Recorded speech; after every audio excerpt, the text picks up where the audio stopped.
Hey guys, Pastor Greg Locke here. So a church just canceled my speaking engagement simply because they said I was too politically controversial, whatever that means.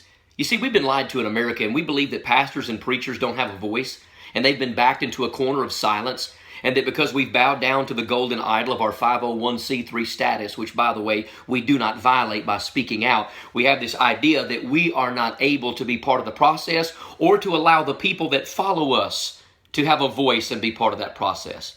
Nothing could be further from the truth. There's not one Old Testament or New Testament preacher that was God-fearing or God-called or worth his salt that did not cry against the political corruption of their day and get involved in the process. Elijah, Elisha, look all throughout the Old Testament. Major prophets, minor prophets, Isaiah, Jeremiah, Ezekiel, Daniel, Shadrach, Meshach, Abednego, all throughout the Bible. New Testament, Matthew, Mark, Luke, John, Peter, Paul, Jesus. They didn't kill Jesus for what he did. They killed Jesus for what he said. What about John the Baptist? Jesus himself said that there is not a man born of a woman that was a greater individual on this earth. And yet, he had his head lopped off and put on a silver platter because of political correctness. He called out the ungodliness of the king in his day.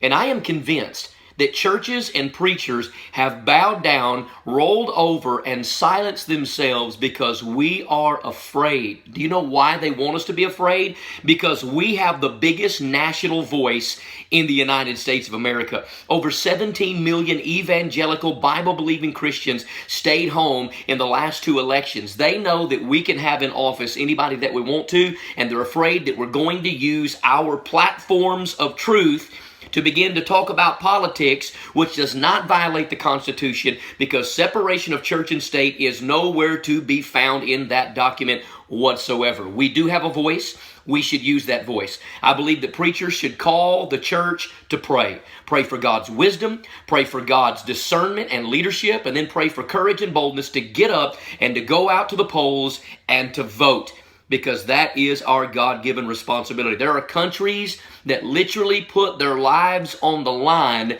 to be able to have the privileges and the unique blessings that we have in the United States that we take for granted every single day. So Christians, let's pray.